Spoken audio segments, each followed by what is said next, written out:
महत्तरी के बर्दीवास में स्थानीय व्यापारी सब नया नेतृत्व के निर्वाचन के रमझम बर्दीवास बाजार में देखल गेल छे।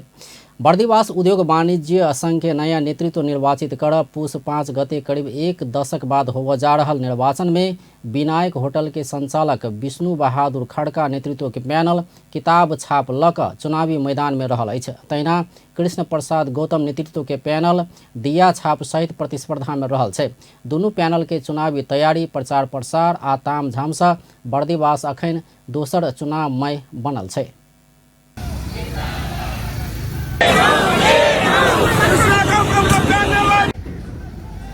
बहादुर खड़गा नेतृत्व के पैनल बर्दीवास के उद्योग व्यवसाय आ व्यापार क्षेत्र करीब एक दशक से नेतृत्व विहीन भेला से बेसी समस्या भोग पड़ला से आब युवा आ नया नेतृत्व सहित अपना सब जितला बाद परिवर्तन बोध करा के छोड़बाक दावी कर रहल अछि।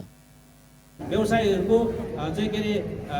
प्राकृतिक विपद हुँदाखेरि पनि कुनै समस्याको समाधान नभएको तर अब हामीले 5,51,000 को हामी जितेर जाने बित्तिकै 5,51,000 को अक्षय कोष स्थापना गर्न गइरहेका छौं र त्यो अक्षय कोषलाई हामीले वृद्धि गरेर 3 वर्षभित्रमा 15 लाख र त्यसपछि वृद्धि गर्दै गर्दै गर्दै लगेर विधानलाई संशोधन गरेर साथीहरुसँग छलफल गरेर भोलि त्यो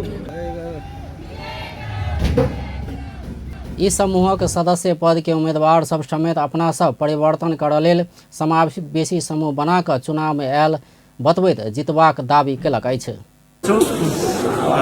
त्यसपछि मैले उद्योग वाणिज्य संघमा रहेर यो व्यापारीहरुका के परेका गुनासाहरू छन् तिनमा घर घर डोर टु डोर गरेर म सेवा गर्ने छु र व्यापारीहरुको सदा सर्वदा म संरक्षणमा रही म कुनै व्यवसाय आफू चाहिँ अब मैले जिम्मा लागिसकेकाले मैले अहिले मेरो जुन अवधि हुन्छ के किताब छाप पैनल के सदस्य पद के उम्मीदवार सब बर्दीवास के व्यापार के नेतृत्व विहीन बनाव दूसर समूह क्रियाशील भ क लागल आ करीब एक दशक व्यापार जगत के निरुत्साहित करबा काज कला से एहि बेर अपना सब जितबा में निश्चिंत रहल बतबैत अछि। पहिला भएको चाहिँ के भन्छ 9 वर्षसम्म चुनाव नभएको अवस्था छ र सिफारिस दिने बेलामा चाहिँ मैले पनि खुद म आफ्नो चाहिँ के भन्छ पसलको सिफारिस दिने बेला मैले 3 दिनसम्म पुग्नु परेको थियो हैन। त्यो सब मैले देखेर चाहिँ यो टिममा आएको र व्यापारीलाई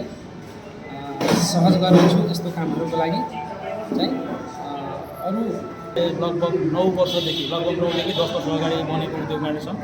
अहिलेसम्म हालसम्म कुनै पनि साधारण सभा नभएको र चुनाव पनि नभएको र 90 जना लगभग चाहिँ प्रतिपक्ष पक्ष गरेर 90 जनाको चाहिँ मान्छेहरुको चाहिँ चुनावी माहौल 3 पल्ट भइसक्नु पर्दैमा त्यो अहिलेसम्म केही पनि नभएको र बजारको स्थिति अस्तव्यस्त बजारमा जतिजना व्यापारीहरु छन् लगभग हाम्रो बर्दीवास नगरपालिका भरिमा 5000 व्यापारी छन्। खड़का पैनल आ गौतम पैनल सह प्रचार प्रसार कर मिलवाक अंतिम दिन रवि दिन बर्दीवास नगर क्षेत्र आ बाजार क्षेत्र में चुनावी रैली निकालैत अपन प्रचार प्रसार कयने अछि।